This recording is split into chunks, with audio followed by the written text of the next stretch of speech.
Punjab Kings టీమును final కు చేర్చిన captain Shreyas Iyer ఆట తీరు పట్ల సోషల్ మీడియాలో ప్రశంసలు వెల్లువెత్తుతున్నాయి.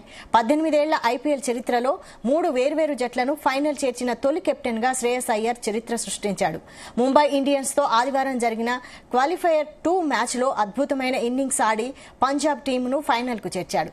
11 ఏళ్ల తర్వాత పంజాబ్ కింగ్స్ ప్లే ఆఫ్ చేరుకోవడంతో పాటు ఫైనల్ అర్హత సాధించింది. 2020లో ఢిల్లీ క్యాపిటల్స్ టీముకు కెప్టెన్ గా వ్యవహరించిన శ్రేయస్ ఆ జట్టును ఫైనల్ కు తీసుకెళ్లాడు.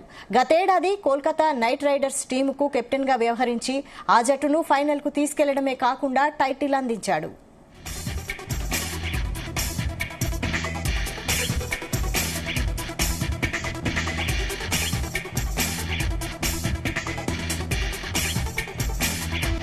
ఇప్పటి వరకు ఐపీఎల్ కప్పు సాధించని పంజాబ్ కింగ్స్ టీం ఈ ఏడాది శ్రేయస్ సారథ్యంలో ఖచ్చితంగా టైటిల్ సాధిస్తుందని పంజాబ్ ఫ్యాన్స్ ఆశాభావం వ్యక్తం చేస్తున్నారు.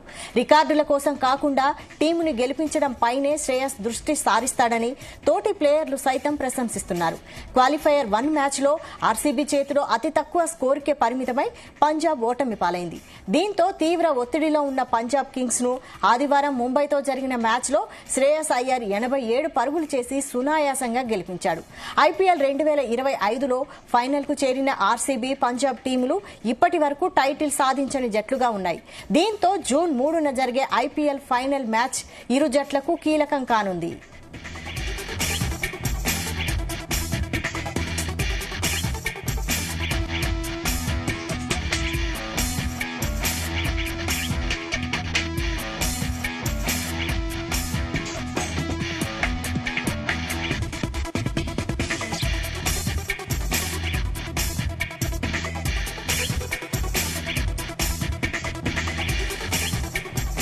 పంజాబ్ కింగ్స్ టీంను ఫైనల్ కు చేర్చిన కెప్టెన్ శ్రేయస్ అయ్యర్ ఆట తీరు పట్ల సోషల్ మీడియాలో ప్రశంసలు వెల్లువెత్తుతున్నాయి.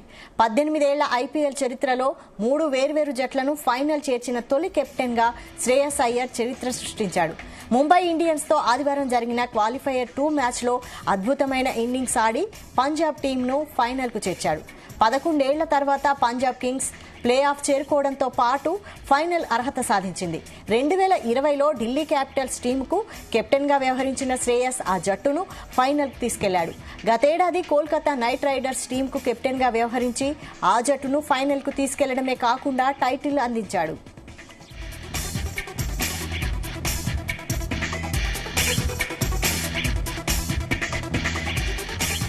ఇప్పటి వరకు ఐపీఎల్ కప్పు సాధించని పంజాబ్ కింగ్స్ టీం ఈ ఏడాది శ్రేయస్ సారథ్యంలో ఖచ్చితంగా టైటిల్ సాధిస్తుందని పంజాబ్ ఫ్యాన్స్ ఆశాభావం వ్యక్తం చేస్తున్నారు. రికార్డుల కోసం కాకుండా టీముని గెలిపించడం పైనే శ్రేయస్ దృష్టి సారిస్తాడని తోటి ప్లేయర్లు సైతం ప్రశంసిస్తున్నారు. క్వాలిఫైయర్ 1 మ్యాచ్ లో ఆర్సీబీ చేతిలో అతి తక్కువ స్కోరుకే పరిమితమై పంజాబ్ ఓటమి పాలైంది. దీంతో తీవ్ర ఒత్తిడిలో ఉన్న పంజాబ్ కింగ్స్ ను ఆదివారం ముంబైతో జరిగిన మ్యాచ్ లో శ్రేయస్ అయ్యర్ 87 పరుగులు చేసి సునాయాసంగా గెలిపించాడు. ఐపీఎల్ 2025లో ఫైనల్ కు చేరిన ఆర్సీబీ, పంజాబ్ టీములు ఇప్పటి వరకు టైటిల్ సాధించని జట్లుగా ఉన్నాయి. దీంతో జూన్ 3న జరిగే ఐపీఎల్ ఫైనల్ మ్యాచ్ ఇరు జట్లకు కీలకం కానుంది.